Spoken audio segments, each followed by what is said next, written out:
Haleluya. Selamat pagi dan shalom. Ya, sebelum saya khotbah sampaikan pesan Tuhan buat kita hari-hari ini. Saudara dikasih Tuhan, saya ingin menyapa bahwa kata orang kalau tidak kenal tidak disayang. Bukan sayang, tidak disayang. Ya, kami hari-hari Rebo dari tempat ini dan saya melihat sesuatu yang ajaib di kota ini dan saya melihat hal-hal yang luar biasa di kota ini yang Tuhan sedang kerjakan. Siapa yang percaya Kota Kupang akan diubahkan Tuhan menjadi kemuliaan bagi namanya, amin. Dan saya percaya apa yang Tuhan beri kepada saya beberapa hari, saya dari Rebo di tempat ini, saya keliling ke beberapa tempat, bahkan kemarin saya lihat pelayanan di pinggir-pinggir pantai, dan saya melihat bahwa satu momen sedang terjadi di kota ini, dan saya percaya Kupang akan menjadi tempat di mana Tuhan menaruh sesuatu untuk bangsa, untuk Indonesia. Dan saya percaya dari tempat ini akan muncul sesuatu yang glorious, sesuatu yang ajaib, sesuatu yang luar biasa. Karena dia berkata bahwa waktunya orang-orang yang dulu tidak terpandang, orang-orang yang dulu tidak dilihat, orang-orang yang tidak dihargai. Tapi waktunya kalau kita sungguh-sungguh percaya Tuhan, maka dia akan menyatakan semuanya itu buat kita. Amin. Nah, saya dengan Pak Gembala, Pak Fran ini tiba-tiba jadi saudara gitu ya. Gereja ini tiba-tiba jadi bersaudara. Karena Edwin di tempat ini, pemuda di tempat ini yang adalah bagian daripada keluarga Pak Fran, menikahi anak wanita saya. Beliau bertemu di Melbourne dan menikah. Jadi sekarang saya besanan juga dengan Pak Fran di tempat ini. Jadi gereja ini tiba-tiba punya cabang. Ya, berikan tepuk tangan bagi Tuhan. Punya cabang di Jakarta. Dan saya juga punya tempat di Kupang untuk menempatkan kaki saya. Dan saya percaya kita semua umat Tuhan, kita bersaudara. Amin. Amin. Haleluya. Itu sedikit. Nanti kalau saya kebanyakan perkenalan, nanti tidak khotbah, waktunya tidak cukup. Hari ini saya ingin sampaikan sesuatu apa yang Tuhan taruh di hati saya. Tentang bagaimana kita hidup menjadi keluarga yang berkelimpahan. Menjadi keluarga yang diberkati. Namun saya tidak ingin bercerita tentang berkeluarga harus seperti apa, karena saya percaya kita semua sudah berkeluarga. Boleh angkat tangan yang sudah berkeluarga? Yang belum berkeluarga? Yang kepingin berkeluarga. Ya, nanti yang keluarga duduknya berdekatan dan saya ingin kita nanti sama-sama berdoa. Jangan datang ke gereja berkeluarga, istrinya duduk di sebelah sana, suaminya di sana, anaknya di sana, jangan saudara. Kalau bergereja datang beribadah, usahakan duduk berdekatan ya, karena saya percaya berkat datang dari keluarga-keluarga. Bagaimana kita menjadi keluarga yang berkelimpahan? Mari kita bersama-sama melihat akan firman Tuhan dari 2 Samuel. LCD boleh bantu saya. 2 Samuel pasalnya yang ke-7, ini yang saya dapat. Seberapa jauh Tuhan mau bicara buat kita, saya percaya ini sebuah anugerah buat kita. 2 Samuel pasal 7 ayat yang ke-18. 2 Samuel pasal 7 ayat 18 sampai dengan ayat yang terakhir ayat ke-29. Ada 11 ayat yang akan kita baca bersama-sama. Boleh kita semua saya undang dan saya jemput untuk kita bangkit berdiri. Biar ini jadi deklarasi kita di hadapan Tuhan dan saya percaya ketika Daud diberkati Tuhan, Daud ingat akan keluarganya, Daud ingat akan tahtanya, dan Daud ingat akan kerajaannya dan bangsanya. Karenanya saya percaya gereja Tuhan GBI Kupang Baru akan jadi berkat buat keluarga-keluarga, jadi berkat buat bangsa, jadi berkat buat seluruh negeri ini. Dan saya percaya kemuliaan Tuhan ada di tengah-tengah kita. Mari bersama-sama kita baca firman Tuhan dari 2 Samuel pasal 7 ayat 18, perlahan-lahan, 2, 3. Lalu masuklah. Kemudian duduklah ia di tempat Tuhan sambil berkata, siapakah aku ini ya Tuhan Allah, dan siapakah keluargaku hingga engkau membawa aku sampai sedemikian ini. 19, dan hal itu masih kurang di matamu ya Tuhan Allah, sebab itu engkau telah berfirman juga tentang keluarga hambamu ini dalam masa yang masih jauh dan telah memperlihatkan kepadaku sederetan manusia yang akan datang ya Tuhan Allah. 20, apakah yang dapat dikatakan Daud kepadamu lebih lagi daripada itu? Bukankah engkau yang mengenal hamba-Mu ini, ya Tuhan Allah? Oleh karena firman-Mu dan menurut hati-Mu, engkau telah melakukan segala perkara yang besar ini dan memberitahukannya kepada hamba-Mu ini. 22, sebab itu engkau besar, ya Tuhan Allah. Sebab tidak ada yang sama seperti engkau dan tidak ada Allah seperti engkau. Menurut segala yang kami tangkap dengan telinga kami, dan segala bangsa manakah di bumi seperti umat-Mu Israel, yang Allahnya pergi membebaskannya menjadi umatnya untuk mendapat namanya baginya, dan melakukan perbuatan-perbuatan yang besar, yang dahsyat bagi mereka. Dan amin. Dan para Allah mereka dari depan umatnya. 24, engkau telah mengokohkan bagi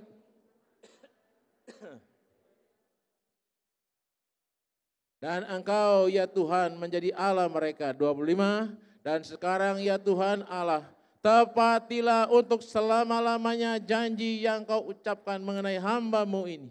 Dan mengenai apa? Keluarganya yang melakukan. 26, maka nama-Mu akan menjadi besar untuk sehingga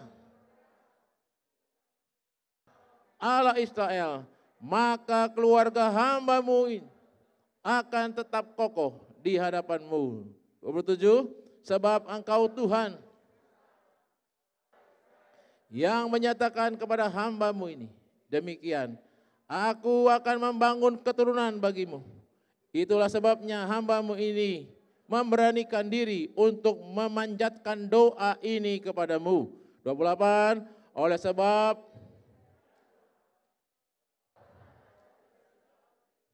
amin. Kepada hamba-Mu 29, kiranya engkau sekarang berkenan memberkati keluarga hamba-Mu ini, supaya tetap ada di hadapan-Mu untuk selama-lamanya. Sebab ya Tuhan Allah, engkau sendirilah yang berfirman, dan oleh karena berkat keluarga hamba-Mu ini diberkati apa? Untuk selama-lamanya. Berikan tepuk tangan bagi Tuhan kita. Silakan duduk. Firman yang baru tadi saja kita baca bukanlah sekedar firman yang saya mau sampaikan buat saudara menjadi kebenaran buat saudara. Tapi saya percaya firman itu adalah kebenaran. Dan firman itu adalah Allah sendiri. Apa yang kita deklarasikan, apa yang kita ucapkan, itu akan menjadi bagian kita. Karena kita berkata firman itu tidak jauh. Dia hanya ada di apa? Di mulut kita. Karenanya jaga mulut kita, setiap perkataan yang kita ucapkan, setiap perkataan yang kita naikkan kepada Tuhan akan menjadi nyata. Dan saya beritahu hari ini, janji Tuhan buat setiap keluarga akan dinyatakan di dalam nama Tuhan Yesus. Bagaimana Daud mengucapkan ucapan syukur dan dia berkata, siapa aku ini dan keluargaku.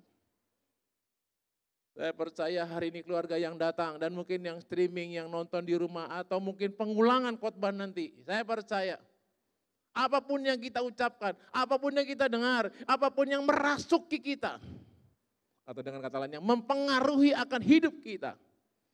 Kalau itu kebenaran, kalau itu firman, percayalah firman akan merubah logos menjadi daging dan itu menjadi nyata dan diam di antara kamu dan itu menjadi bagianmu. Berikan tepuk tangan bagi Tuhan kita.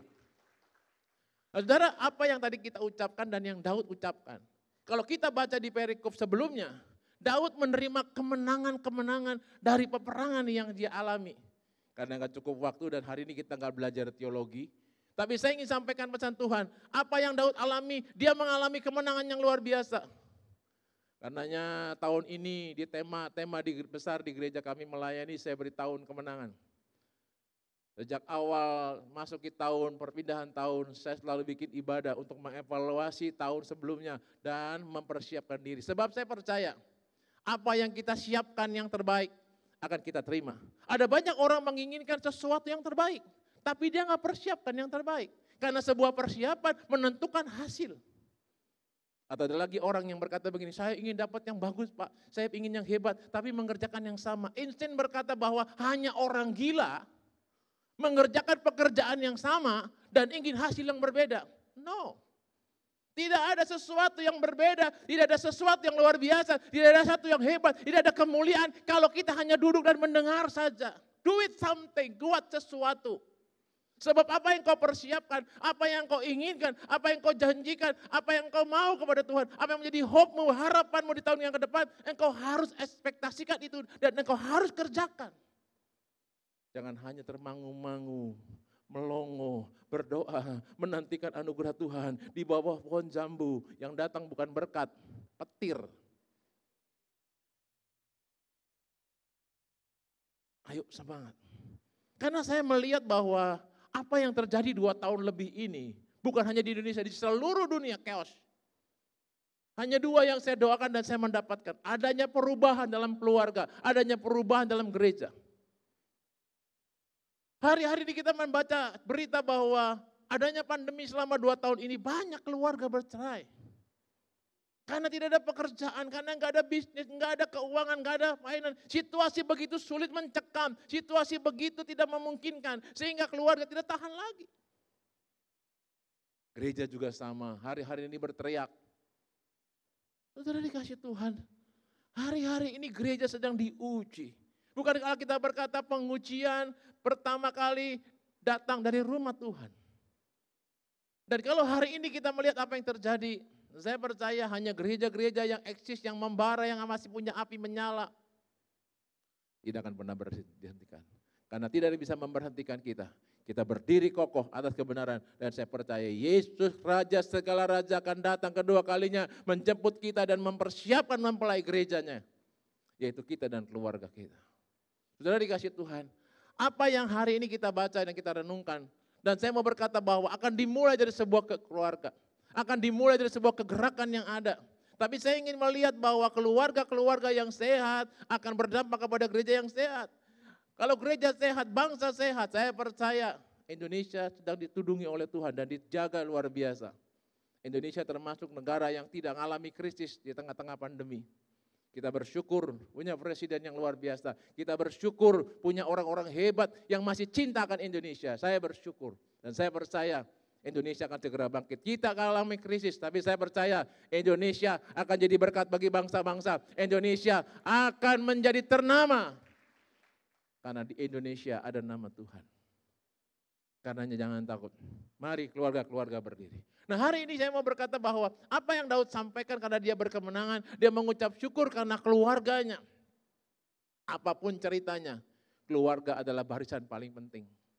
Kemanapun yang kita buat, ujungnya kembali keluarga. Apapun yang kita dapat, ujungnya buat keluarga. Kalau itu kita sadari bahwa itu adalah bagian terpenting dari apa yang kita kerjakan dan kita rindukan, maka saya percaya semua keluarga akan dibangkitkan Tuhan. Semua keluarga akan mengalami janji Tuhan. Dan semua keluarga akan mengalami kemenangan bersama dengan Tuhan. Karenanya mari kita hidup dalam berkemenangan. Mari kita hidup dalam kelimpahan bersama dengan Tuhan. Dengan keluarga yang ada, yang Tuhan sudah berikan. Yang belum berkeluarga, percayalah. Kalau Tuhan izinkan engkau berkeluarga, nikmati. Kalau tidak, tidak apa-apa saudara. Karena saya percaya nilainya sama saja di hadapan Tuhan. Apa yang Daud rasakan dan apa yang Daud ucapkan ketika dia mengalami kemenangan, dia berdoa menaikkan syukur kepada Tuhan. Kalau kita lihat dalam 2 Samuel pasal yang ke-6 sebelumnya. Karena waktu saya hanya ingin menjelaskan kepada saudara. Bagaimana Daud di 2 Samuel pasal 6, Daud diberi kepercayaan Tuhan untuk membawa tabut Allah ke kota perjanjian. Alkitab mencatat ketika Daud membawakan tabut Tuhan, Daud membawa tabut itu dengan apa? Dengan kereta. Alkitab mencatat bahwa ketika terjadi sesuatu eksiden, terjadi ketika ada sedikit eksiden, tiba-tiba siapa? Imam yang bernama Uza menyentuh akan tabut itu. Alkitab berkata apa? Dalam hitungan menit, dalam hitungan detik, imam itu mati. Orang berkata, dia kan hamba Tuhan Pak, dia juga Lewi, kok dia mati? Ya, saya mau berkata begini, seringkali apa yang dikerjakan kita, apa yang dikerjakan gereja, apa yang dikerjakan keluarga, kalau tidak menurut apa yang Alkitab katakan, maka akan terjadi sesuatu yang sangat ngeri. Wah Pak, ikut Tuhan ngeri banget. Kok salah sedikit aja mati? Zaman dulu seperti itu saudara. Ananias Sapira bohong sedikit aja mati saudara. Kalau sesuatu prosedur yang Tuhan mau dan kita gak kerjakan, karenanya dengan baik, gereja harus berubah. Keluarga harus berubah. Kalau keluarga gak berubah dan berkata, sudah gak apa-apa Pak, suami saya begini, saya begitu. Dia begitu, saya begini. Ya, ada lagunya kan? Kamu begitu, aku begini, sama gilanya. Kalau yang masih punya prinsip, kamu begitu, saya begini, kamu begitu, apa namanya? Oh, suaranya kecil. Apa namanya? Harus berubah. Kalau enggak ada yang bisa kita katakan mana yang baik. Dan saya katakan di tempat ini sama gilanya. Tapi saya mau bilang sama saudara hari ini saudara. Apa yang Daud lakukan dalam membawa tabut perjanjian itu. Dan apa yang terjadi di tengah-tengah keadaan seperti itu. Ketika Usa mati, Daud ketakutan.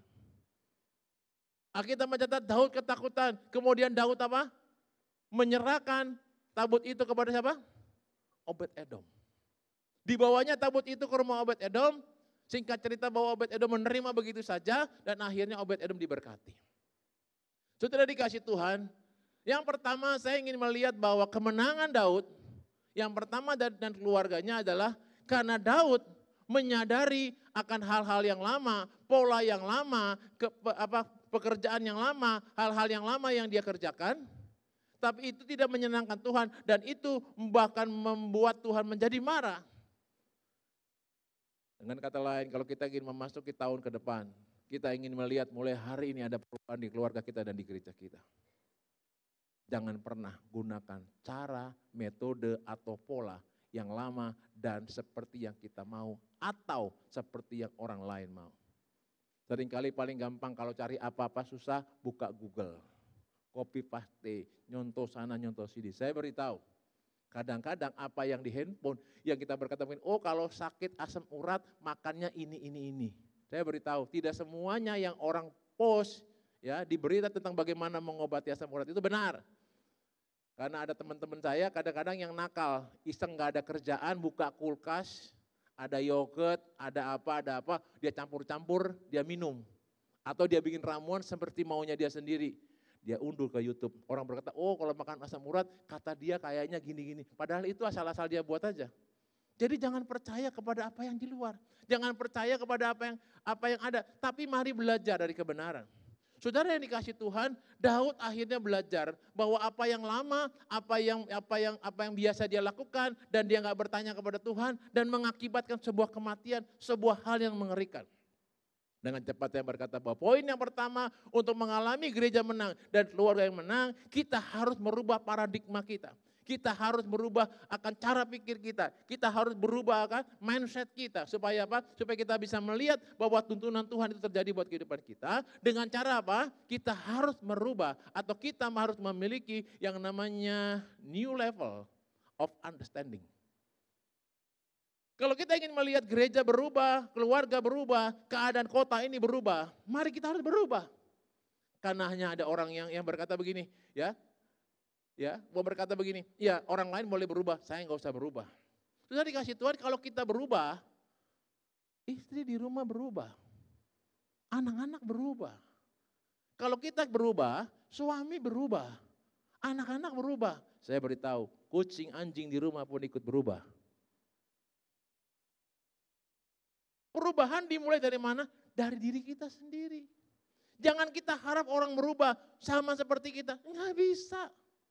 Karena dia punya pribadi, dia punya keinginan, dia punya mood, dia punya emosi, banyak hal. Enggak bisa orang seperti kita.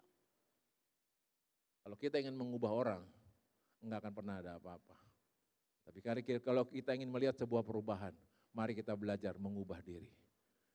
Ya, sebab perubahan bukanlah sebuah perubahan. Sampai itu jadi perubahan. Saya berdoa kita mulai berubah cara pikir kita. Mau tidak mau kita masukin new normal.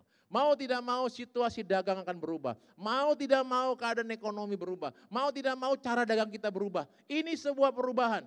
Karenanya apa yang hari ini Alkitab katakan. Kalau kita ingin mengalami kemenangan seperti yang kita deklarasikan tadi. Janji Tuhan terjadi buat kehidupan kita. Buat keluarga kita. Buat gereja kita. Maka yang pertama kita harus memiliki the new level of understanding. Cara pikir kita, pengertian kita harus dirubah. paradigma cara pandang kita mengenai Alkitab, mengenai berkomunikasi, mengenai banyak hal.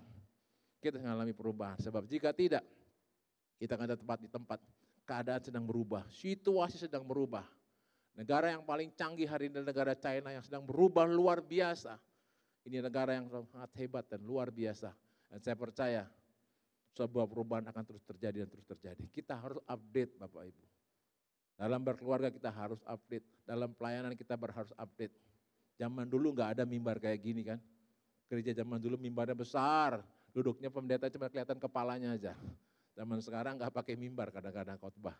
Tapi saya mau bilang sama saudara, bukan hal materi, bukan hal cara. Tapi Tuhan menghendaki sesuatu yang baru, sesuatu yang apa? Yang luar biasa yang Tuhan mau berikan buat kita. Karena kita berkata tidak mungkin anggur yang baru ditempatkan kepada kantung yang lama. Karenanya mari memiliki yang pertama apa? New level of understanding. Pengertian kita harus dinaikkan, harus ditambah. Yang kedua, ketika Daud melihat itu terjadi dan itu mengerikan, Daud memberikan itu kepada Obed-Edom. Obed-Edom menerima dengan begitu saja, karena ini pemberian raja. Tapi Obed-Edom berpikir, ini barang mengerikan. Ini tabut mengerikan. Karena apa? Karena ini tabut bisa mematikan orang. Dengan kata lain, Obed-Edom tidak mengerti segala sesuatunya, tapi dia sadar ini sebuah pemberian raja. Ini harus dirawat, ini harus diurus. Kalau saya simulasikan atau saya dramasitir kira-kira begini, waktu Obed-Edom terimakan tabut itu diberikan oleh Daud, Obed-Edom mungkin mandi-mandi dulu. Takut banyak dosa ya. Mandi-mandi bersih-bersih, ngaku dosa dulu masuk ke kamar, ngaku dosa sama istri, sama teman-teman, ada utang yang belum bayar dia bayar-bayarin. Karena dia ngeri kali kalau ini ada di rumah saya, kalau saya enggak holy, usah aja menyentuh mati, apalagi di rumah saya. Akhirnya apa? Akhirnya dengan singkat cerita Obed-Edom menerima itu. Alkitab mencatat ketika tabut itu ada di rumah Obed-Edom, apa yang terjadi? Obed-Edom diberkati luar biasa. Diberkati luar biasa karena ada tabut itu, karena ada Tuhan di tempat itu. Diberkati. Tapi satu sisi Obed-Edom berpikir begini, ini tabut, ini Tuhan yang mengerikan. Satu sisi kalau orang salah bisa mati mendadak. Tapi satu sisi kalau dia berkenan kepada seseorang, dia memberkatinya. Jadi dengan kata lain, barang ini sangatlah powerful, barang ini sangatlah luar biasa. Karenanya Obed-Edom, ya, saya mau berkata kepada saudara, dia memiliki akan yang namanya new level of faith. Kalau kita ingin lihat keluarga kita diberkati, kita ingin lihat pekerja kita diberkati, lihat gereja kita diberkati. Yang kedua kita harus memiliki new level of faith. Sebab hanya iman yang bisa berkenan kepada Tuhan. Dalam Ibrani pasal yang ke-11 ayat yang ke-6 berkata, tidak mungkin orang berkenan kepada Allah kalau ia tidak memiliki iman. Sebab hanya iman. Artinya Obed-Edom menaikkan level imannya untuk menerima apa yang Daud berikan. Dan dia urus begitu rupa. Dan apa yang terjadi? Berkat Tuhan berkelimpahan. Berkat Tuhan terus datang. Karena apa? Karena ada tabut di situ. Obed-Edom mengerti bahwa ini barang bisa membunuh. Tapi ini juga barang bisa memberkati. Karenanya dia berkata, kalau ini Tuhan dan saya mengerti ini Tuhan, maka dia jaga, dia memiliki iman. Dengarkan baik, iman itu yang paling penting. Dan ke depan apa yang kita hadapi, situasi yang tidak menentu. Saya ingin berkata kepada saudara, naikkan iman kita. Jangan iman kita tetap seperti ini. Mari tingkatkan percaya kita. Mari lebih lagi all out dengan Tuhan. Mari lebih lagi tanpa basa-basi. Mari kerjakan apa yang Tuhan berikan kepada kita. Do it, lakukan. Kalau itu datang dari iman. Sebab iman itu yang memberikan kita sesuatu. Seringkali kita berpikir begini, oh Tuhan tahu kok keadaan saya. Hidup saya suci, hidup saya tulus, hidup saya sungguh-sungguh dengan Tuhan. Saya punya pergumulan, mau bayar cicil motor aja saya nggak bisa. Tapi saya tetap percaya, saya pelayanan kok.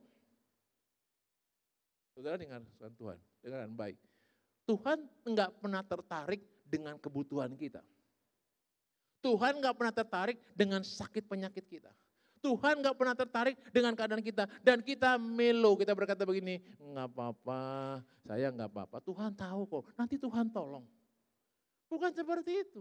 Orang beriman bukan diam saja, tunggu dan percaya saja, tidak.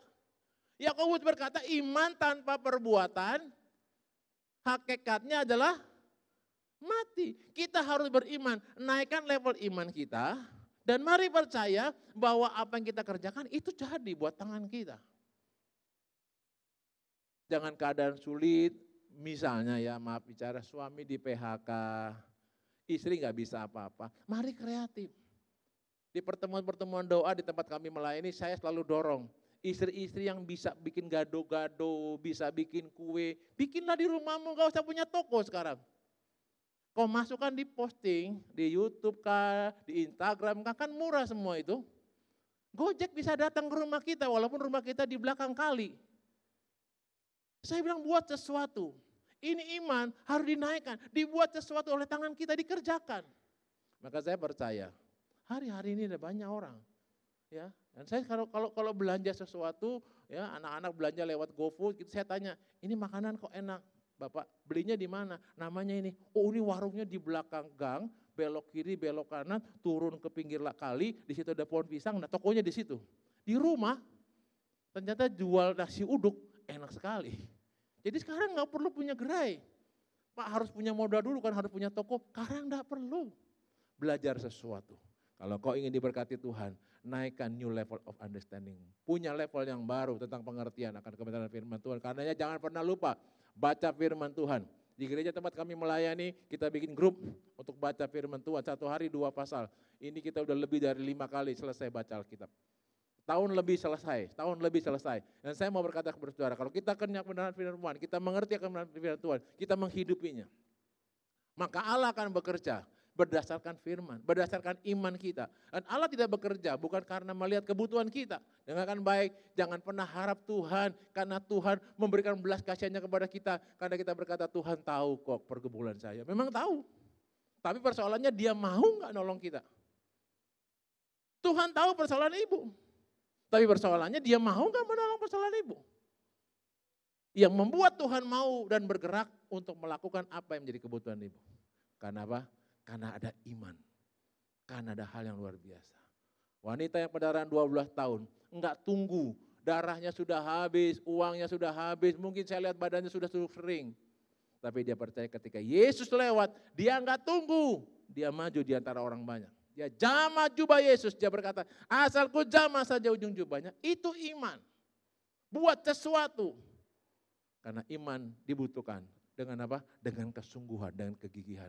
Sebab iman tanpa perbuatan adalah mati. Kalau kita ingin lihat sekali lagi gereja kita diberkati, keluarga kita diberkati, kota kita diberkati. Mari yang pertama kita harus memiliki new level of understanding yang baru. Tingkat pengertian kita yang baru. Yang kedua kita harus apa? Tambahkan iman. New level of faith. Maka saya percaya Obed-Edom diberkati. Bukan karena hanya tabut, tapi Obed-Edom memiliki kemurnian hati sungguh-sungguh dengan Tuhan. Dan dia percaya apa yang Daud berikan kepada dia, dia urus dengan baik. Dan dia persiapkan segala sesuatu dengan baik. Dan dia beriman. Maka saya percaya hari itu keluarga Obed-Edom, keluarga yang diberkati. Yang terakhir, yang ketiga, apa yang harus kita kerjakan ke depan? Ketika Daud melihat bahwa Obed-Edom diberkati, kemudian berpikirlah Daud. Dia berkata, wah, mesti segera diambil. Karena ini mendatangkan sesuatu yang luar biasa. Karena Daud melihat ya apa yang ada di rumah Obed-Edom yang namanya tabut. Apa yang dia lihat kejadian kepada Usa. Dia berkata ini punya power, ini punya kuasa. Bukankah kita selalu bernyanyi Tuhan kita punya kuasa. Aku punya Tuhan yang besar yang telah berjanji dan sanggup menggenapi. Imanku bersepakat percaya kuasanya. Ku terima sekarang kemenangan darimu. Orang yang terima kemenangan tidak hanya tunggu. Tapi dia mengerti bahwa apa yang dia nyanyikan, apa yang dia ucapkan bukan sekedar bernyanyi. Tapi suatu perkataan ilahi, suatu perkataan iman yang disampaikan ketika kita menyanyi. Menyanyi bukan sekedar memuji. Tapi menyanyi menjadi bagian kita untuk mendeklarasikan Tuhan yang mulia itu yang mengasihi kita dan menjadi iman kita. Dan itu perkataan, bukannya nyanyian. Sudah dikasih Tuhan, Daud mengerti banget ini. Alkitab berkata, Daud tahu ini sesuatu. Sesuatu yang punya power, sesuatu yang punya kekuatan, itu berbahaya. Karenanya Tuhan bisa menyambar Usa. jadi mati. Tuhan bisa memberkati Obed-Edom karena ada kuasa. Sesuatu yang powerful yang diberikan Tuhan. Saya percaya sebentar kita pulang tidak hanya sekedar terima perjamuan. Tapi engkau sedang terima akan Kristus yang penuh power, yang penuh kuasa itu ada di hidupmu. Karenanya kamu harus hati-hati jaga itu. Kamu harus hati-hati dan urus itu dengan baik. Karena itu hal-hal yang Tuhan berikan buat kehidupan kita. Nah, dengarkan baik. Sesuatu yang punya power, punya kuasa itu berbahaya. Apa seperti contohnya? Listrik. Listrik itu berkuasa, punya power dan berbahaya. Kalau ini LCD, ini listriknya lebih dari belasan ribu ini. Kalau ini putus dan Anda pegang kabelnya, saya beritahu. Bentar malam kita adakan pemakaman, penghiburan. Sesuatu yang punya power itu berkuasa. Apa yang punya kuasa? Kendaraan mobil. Mobil itu punya kuasa, punya power. Kalau kita gas mobil matic itu, apalagi kalau cc-nya 2000. Tapi kalau kita nggak bisa mengendalikan mobil dengan baik, saudara pernah mengerti, mungkin jauh lah dari Jakarta. Keluarga saya, keluarga dari istri saya pernah mengalami kecelakaan. Dari lantai 5 ITC di Permata Hijau. Satu keluarga pulang Natalan. Istrinya setir mobil nggak bisa, bukan injek rem, injek gas. Loncat dari lantai 5 turun begini. Bap, mobilnya tinggal separuh. Anak istri semua sekeluarga mati. Sesuatu yang powerful, kalau nggak diurus dengan baik, nggak sungguh-sungguh dan nggak mengerti ya, itu bisa berbahaya. Karenanya Daud sadar betul, Tuhan melihat akan tabut ini, Usa mati, dan Obed-Edom diberkati. Dia melihat sesuatu yang penuh kuasa. Karena Daud berkata, kali ini aku harus ambil, kali ini aku harus bawa, kali ini aku harus bawa lagi itu tabut keluar dari rumah Obed-Edom. Aku harus tempatkan di Yerusalem. Tempat di mana Allah telah menempatkan itu di ruang bait sucinya. Apa yang Daud kerjakan? Daud merubah apa yang dulu dia kerjakan dengan membawa kereta kuda, dengan membawa tabut dengan kereta kuda. Kali ini Daud bertanya dan kali ini Daud mengerti apa yang dari Tuhan. Harusnya tabut itu diusung oleh para imam. Dan Daud mengumpulkan para imam dan Daud mengerjakan mengusung. Namun dari apa yang dikerjakan Daud ada satu hal yang luar biasa. Daud tidak hanya mengubah paradigmanya, Daud tidak hanya membawa hidupnya kepada memiliki the new level of understanding. Daud juga tidak membiarkan akan apa yang Obed-Edom alami dan Daud berkata ini perlu iman. Daud mulai juga membangkitkan iman dia dan dia tidak terpuruk. Dia berkata aku juga mau punya iman. Akhirnya apa yang Tuhan pesankan, apa yang Tuhan izinkan untuk dia kerjakan sebagai seorang raja, dia bawa. Karena begini saudara, tabut itu bagi seorang raja adalah sebuah otoritas, sebuah identitas bagi bangsa dan bagi dirinya sendiri. Sebab kalau itu tidak ada pada dia akan mengalami hal-hal yang berbeda di pemandangan orang. Dan akhirnya jika cerita Daud mengambil akan tabut itu membawa ke Yerusalem dan membawa dengan cara Tuhan membiarkan para imam, orang-orang Lewi mengusung akan tabut itu. Namun dari cerita ini yang luar biasa adalah Daud tidak hanya membawa dengan cara Tuhan, tapi Daud memberikan akan sacrifice, memberikan akan korban. Alkitab berkata setiap 6 langkah dia menyembelih akan anak domba. Setiap 6 langkah dia beri korban. Sejarah mencatat dan seorang meneliti dibutuhkan 3.600 korban. Saudara bayangkan dari tempat Obed-Edom sampai ke Yerusalem. Itu saya pikir atau saya coba imajinasikan sepanjang jalan itu banjir darah. Kalau kita potong 2 ekor ayam saja darahnya sudah kemana-mana. Kalau kita potong 3.500 kerbau, jalanan semua penuh darah. Dan Daud membawa dengan para imam dan di depannya dia menari-nari dan potong korban. Menari-nari 6 langkah, potong korban, potong korban sepanjang jalan penuh dengan darah. Sebagai penutup saya mau berkata begini. Yang ketiga, kalau kita ingin lihat gereja, keluarga kita, bangsa kita diberkati. Mari kita mulai, kita percaya kalau kita mau berkorban. Ada new level of sacrifice. Jangan kau berkata begini, pandemi Pak, nyari duitnya aja susah, keadaannya susah. Ya boro-boro saya mau kasih buat gereja, buat saya aja susah. Saya beritahu, seringkali orang ketika mengalami kesulitan keuangan, kesulitan finansial, yang paling pertama dipotong buat pekerjaan Tuhan. Saya nggak kasih perpuluhan, karena nggak ada duit, nggak ada penerimaan. Saya kasih persembahan biasa mungkin 10.000, karena pandemi 5.000 aja. Saya beritahu, terbalik. Buat saya, kalau saya sedang mengalami, ya katakan keadaan sulit, buat saya ketika saya mengalami keadaan di mana saya lagi nggak punya apa-apa, saya mau beritahu saudara, yang pertama saya harus taruh semuanya pekerjaan Tuhan. Karena yang ada pada kita pun nggak cukup. Anda ingat janda di Sarfat? Dia berkata, hanya tepung segenggam dan minyak sedikit. Aku kan buat roti, aku makan dan anakku, setelah itu aku mati.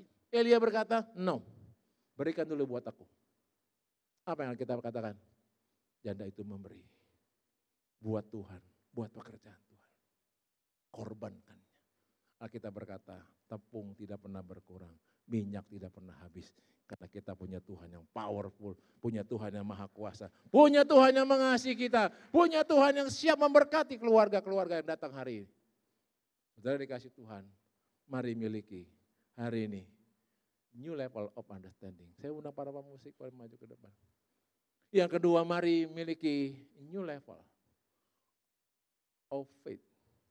Dan mari hari ini bangkitkan untuk apa yang Tuhan minta untuk kita kerjakan dan beri yang terbaik. Dalam keadaan sulit, jangan pernah kurangi apa yang Tuhan. Kalau perlu, beri yang terbaik. Saya sudah alami dan saya sudah dengar banyak kesaksian. Saya punya kawan, punya mobil satu-satunya. Dia datang ibadah, mobilnya sudah butut. Tapi ini bukan karena mancing Tuhan loh saudara ya. Bukan karena berkata begini, oh saya pengen nabur mobil butut dapat mobil baik. No, itu teologi yang salah. Tapi kalau itu memang digerakkan Tuhan untuk engkau taruh, taruh. Dan kalau enggak digerakkan Tuhan untuk taruh, jangan coba-coba taruh. Nanti engkau seperti apa?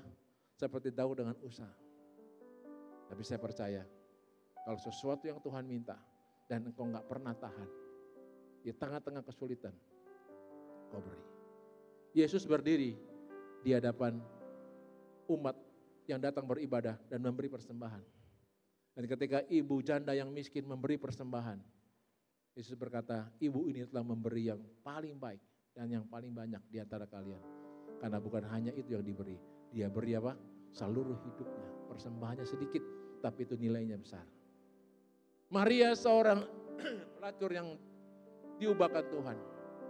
Dia kumpulkan gaji 1 tahun hanya untuk membeli minyak narwastu yang mahal. Dia urapi kaki Yesus. Dia menangis, dia mengusap air matanya dengan rambutnya. Dia memberkati Yesus. Orang yang cinta Yesus tidak hanya dibuktikan mengangkat tangan, tidak hanya dibuktikan memuji Tuhan, tapi dibuktikan dengan cara dia memberi yang terbaik buat Tuhan. A new level of sacrifice menjadi kunci untuk kau diberkati. A new level of faith membuat engkau ditambahkan Tuhan. Karena Tuhan melihat iman, bukan melihat keadaan. A new level of understanding membuat engkau mengerti apa yang dia mau buat hidup kita. Saya percaya hari ini ada berkat Tuhan. Kalau kita mengalami 3 ini, maka saya percaya anugerahnya besar di tengah-tengah.